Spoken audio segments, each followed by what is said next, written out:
Então, a Parashá Haremot Kedoshim, ela vai falar sobre alguns mandamentos que seguem cronologicamente as mortes trágicas de Nadav e Avihu, os dois filhos de Arana Cohen, sobre os quais lemos na Parashá Shemini há alguma semana. A porção dessa semana, então, ela começa com uma longa descrição do serviço especial de Yom Kippur, a ser realizado no Mishkan pelo Cohen Gadol, o sumo sacerdote. O serviço inclui a confissão do Cohen Gadol em seu próprio nome e em nome de toda a nação. A seleção por sorteio entre duas cabras, uma das quais seria oferenda pelo pecado nacional e a outra seria empurrada de um penhasco no deserto, como portadora dos pecados do povo. E as complicadas cerimônias de aspersão de incenso, sangue, a serem realizadas do Kodesh HaKadoshim, ou seja, os santos dos santos. Seguindo a ordem da Parashá, ela continua detalhando sobre Yom Kippur e suas leis, as leis de jejum e abstinência de trabalho, que seriam observadas eternamente pelo povo judeu como um dia de perdão. A Torá, ela proíbe ao povo judeu, praticamente, a oferenda de korbanot fora das instalações do Mishkan, ou seja, do tabernáculo. O sangue, ele não pode ser ingerido, e durante o processo de Sheritá, o abate ritual, uma porção desse sangue seria derramada e deveria ser coberta, então, através da terra.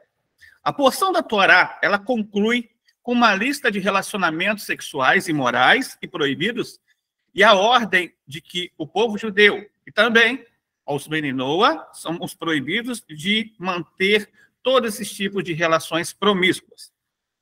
Então, aqui, o povo judeu teria o dever de assegurar a santidade da terra através de um relacionamento. E assim começa a segunda Parashá dessa semana, a Parashá Kedoshim, que começa falando sobre a ordem de Deus para toda a nação de Israel para ser santa, imitando a suprema santidade do próprio Criador. A Torá, ela prossegue delineando uma infinidade de mitzvot, de mandamentos, através das quais podemos atingir a santidade, abrangendo uma grande variedade de assuntos, tanto mandamentos positivos como inferências negativas, lidando com nosso relacionamento ímpar com Deus e com o nosso próximo. Recebemos ordem de temer nossos pais. Os judeus recebem a ordem de guardar o Shabat. E ambos, nós recebemos também a ordem de abster-nos da adoração de ídolos. Deus nos instrui a deixar vários presentes de nossa colheita para os pobres e oprimidos, incluindo o canto dos campos e os feixes que caíram por acaso ao serem juntados. Devemos, então, através da leitura dessa Parashá, manter a justiça, fazer negócios honestos com nossos vizinhos, não procurar e nem praticar maledicência e, de forma geral, ter todos os outros a mesma consideração que temos por nós mesmos. Então, segue-se a descrição de várias categorias de kilaim, ou seja, misturas proibidas. Hibridação de animais e plantas, que também os Bnei Noah são proibidos. A proibição de vestir shatnez, ou seja, uma mistura de lã e linho em uma mesma peça de roupa, que os judeus são proibidos. A Torá discute, orlá, a proibição de consumir fruta nos primeiros 3 anos após o plantio de uma árvore. A porção continua com uma lista das punições a serem impostas às pessoas que transgridem e participam das várias relações proibidas relacionadas na porção da semana anterior. A porção de Haremot. Agora, os julgamentos aparecem na porção de Kedoshim. A porção de Kedoshim, então, vai concluir com um mandamento, mais uma vez, para que o povo de judeu seja santo, assim como Hashem é santo, e isto distinguiria o povo judeu de todas as nações do mundo. Então, aqui, nós continuando, nós aprendemos, então, nessa Parashá Haremot, que é uma porção combinada da Torá, ou seja, uma merhubará, ou seja, uma merhubará é uma porção atada à outra, que contém muitas leis relacionadas à pureza, muitas leis relacionadas à moralidade, incluindo várias leis que proíbem o incesto e outras relações sexuais desviantes. Essas porções também elas mencionam outras ofensas, como, por exemplo, amaldiçoar os pais, ou então praticar bruxaria, feitiçaria, ídone. Ídone era um tipo de conexão com espíritos, ou seja, trazer um espírito de alguém que já morreu para cá, através de uma invocação. Os mandamentos de Noahide, ou seja, das 7 leis universais, eles são baseados no ato de que todas as pessoas foram criadas à imagem de Deus. E, portanto, todas as pessoas são obrigadas a seguir as suas diretrizes morais. No contexto das leis de Noé, o adultério refere-se às relações sexuais entre uma pessoa casada e alguém que não é seu cônjuge. A proibição do adultério é uma das 7 leis de Noé. As 7 leis enfatizam a moralidade, a importância de manter a santidade do casamento e da vida familiar. Um não-judeu é proibido de ter relações com sua mãe, é proibido de ter relações com a esposa do seu pai, é proibido de ter relações com outro homem, é proibido também de ter uma relação com a sua irmã, e também é proibido de ter uma relação com um animal, de qualquer tipo de espécie. Tudo isso é proibido de acordo com as 7 leis universais. Mesmo que seja feita temporariamente, é uma proibição.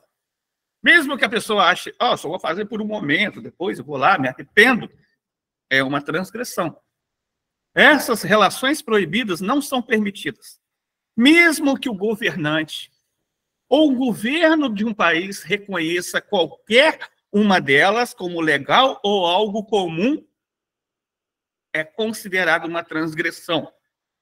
Porque o nível de justiça das 7 leis universais não depende da sanção de um governo, de um país ou de um Estado constitucional.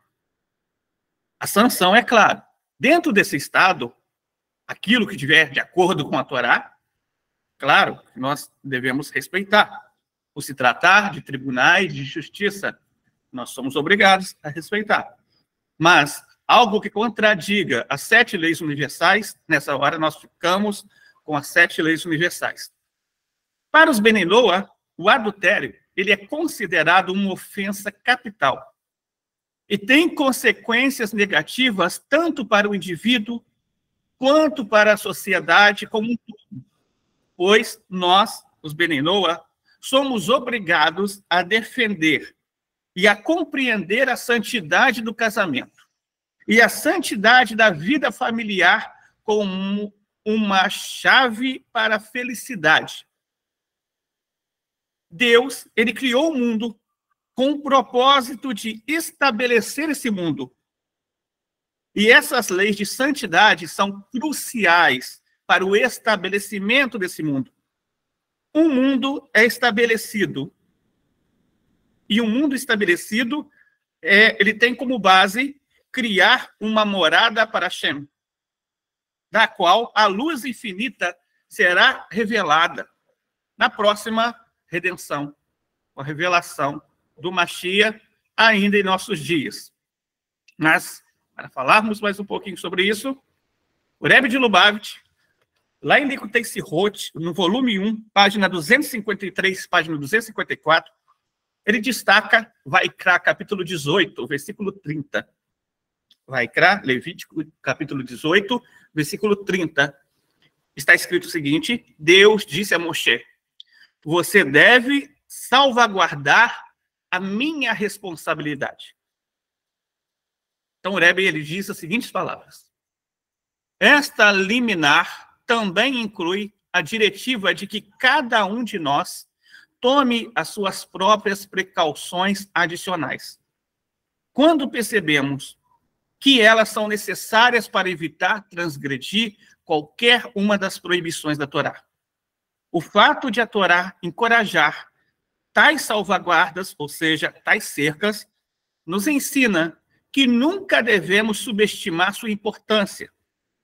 Como todos somos naturalmente propensos a superestimar nossa capacidade de resistir ao mal, é necessário que avaliemos periodicamente nossa saúde espiritual, de preferência consultando regularmente um conselheiro espiritual qualificado, a fim de determinar quando restrições adicionais são necessárias.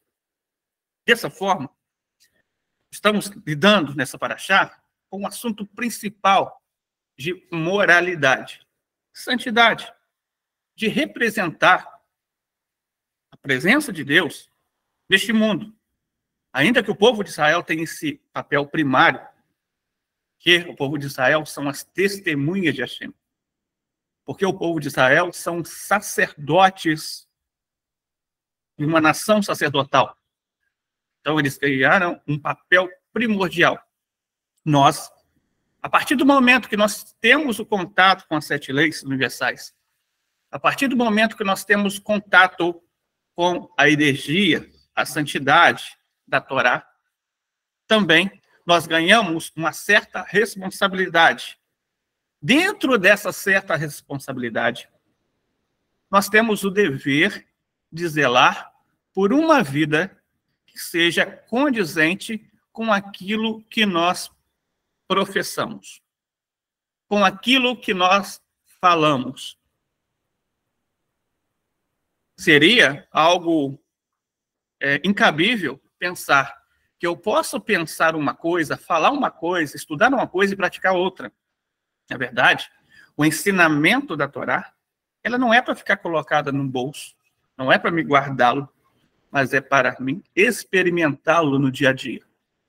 É para mim trazer para a minha realidade. É para realmente, quando existe a probabilidade de um desafio vir contra a minha vida e for mais difícil vencer, porque a barreira ela é imposta de uma maneira que talvez fique mais difícil você cumprir uma mitzvah, talvez fique mais difícil você ser uma pessoa mais ética, ou ser uma pessoa que realmente cumpra os princípios de moralidade, ou uma pessoa que não pratique a idolatria, ou uma pessoa que não desrespeite a Deus, quando isso é imposto de uma forma que te coloca contra a parede. Mas mesmo quando nós somos colocados contra a parede, nós temos que assegurar que esse mundo ele possa ser um mundo que receba a energia purificadora e refinadora das 7 leis universais. Nós fazemos isso quando realmente refletimos conforme vimos na Ética dos Pais mais cedo. Nós fazemos isso, claro, quando realmente nos conectamos com Deus de uma forma especial, nas preces, nos pedidos, nos estudos diários.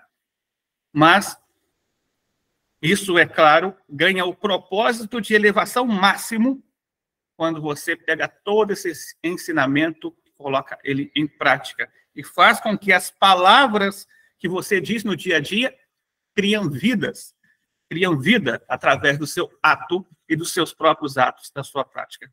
Então, que essa semana, que vai se iniciar daqui a pouquinho, que já se iniciou, possamos estar vivendo realmente a mensagem das 7 leis e tendo uma vida que conecte a realidade espiritual com a realidade física.